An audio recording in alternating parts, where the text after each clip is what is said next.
Easy Rider, Satanic Cults, and the Shadowy Underbelly of Laurel Canyon. Did the counterculture revolution of the 1960s have a dark side? Easy Rider captured the spirit of a generation, but beneath the surface of peace and love lurked a sinister reality. We're diving deep into the connections between this iconic film, a notorious satanic cult, and the shocking crimes that shook the foundations of Laurel Canyon. Easy Rider wasn't just a movie, it was a cultural earthquake. Released in 1969, it resonated with a generation yearning for freedom and questioning the establishment. The film's raw energy and rebellious spirit made it an instant classic. Directed by Dennis Hopper and co-written with Peter Fonda, Easy Rider starred Fonda, Hopper, and a young Jack Nicholson. It told the story of two bikers searching for America, but finding something far more complex and disturbing. The film's impact is undeniable. The film drew inspiration from the very heart of the Laurel Canyon music scene. Hopper's character was reportedly based on David Crosby, while Fonda's Captain America was inspired by either Graham Parsons or Roger McGowan. The connections run deep. The film's soundtrack became a defining collection of counterculture anthems. Featuring music by the Byrds, Steppenwolf, Fraternity of Man, and Jimi Hendrix, it perfectly captured the era's rebellious spirit. The music amplified the film's message. The iconic hippie commune scene was filmed in the canyons near Mulholland Drive. This location, a hotbed of creativity and experimentation, added to the film's authenticity. Laurel Canyon was more than just a backdrop. It was a character in itself. Easy Rider was a product of its time, reflecting the hopes and anxieties of a generation. But what if the film was also connected to something far more sinister lurking beneath the surface of the counterculture movement? The truth is darker than you think. Jeremy Kay, the art director for Easy Rider, played a crucial role in shaping the film's visual landscape. His work helped to create the film's iconic look and feel, but Kay's involvement extended beyond the world of cinema. Kay's filmography included other notable works like Angels from Hell, Hell's Angels on Wheels, and Scorpio Rising. These films explored similar themes of rebellion and counterculture. He was drawn to the fringes of society. But Kay's life took a darker turn when he directed Satan's Children in the mid-1970s. This film hinted at a fascination with the occult and the darker aspects of human nature. It was a sign of things to come. Jeremy Kay was a member of the Solar Lodge of the Ordo Templi Orientis, OTO, in the 1960s. This occult organization, founded in the early 20th century, gained notoriety for its association with Aleister Crowley. The OTO was shrouded in secrecy and controversy. The OTO gained notoriety shortly after Easy Rider's premiere, but not for reasons they would have wanted.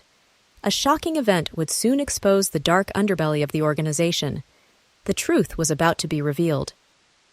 The connection between Easy Rider and the OTO is unsettling. Was Kay's involvement in the occult reflected in the film's themes and imagery? Or was it merely a coincidence? The answer is far more disturbing than you might imagine. In July 1969, just 2 weeks after Easy Rider's premiere, police raided the Solar Lodge's compound near Blythe, California.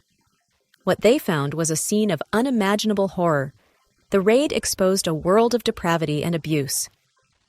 The raid uncovered a shocking case of child abuse that would send shockwaves through the nation. The details were so disturbing that they are difficult to comprehend. The truth was a nightmare. A 6-year-old boy was found locked in a wooden crate in extreme heat.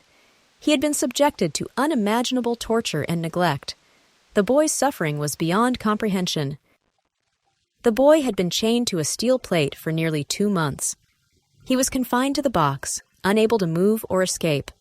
His ordeal was a testament to the depths of human cruelty.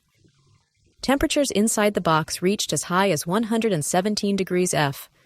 The boy was left to suffer in the sweltering heat, with no relief or compassion. His cries for help went unanswered. The box contained human waste and flies. The boy was forced to live in squalor and filth. His basic human needs were ignored. The child was burned with matches and beaten with bamboo poles. His body was covered in welts and bruises. He was subjected to constant pain and torment. Cult leader Georgina Brayton planned to give the boy LSD and set fire to the structure. She intended to sacrifice him in a ritualistic act of violence. Her actions were driven by madness. Killing the child was discussed among the cult members. They saw him as an object to be used and discarded. Their disregard for human life was chilling. 11 adult members were charged with felony child abuse. They were held accountable for their heinous crimes. Justice was finally served. All were brought to trial and convicted. They faced the consequences of their actions. The legal system held them responsible for their depravity.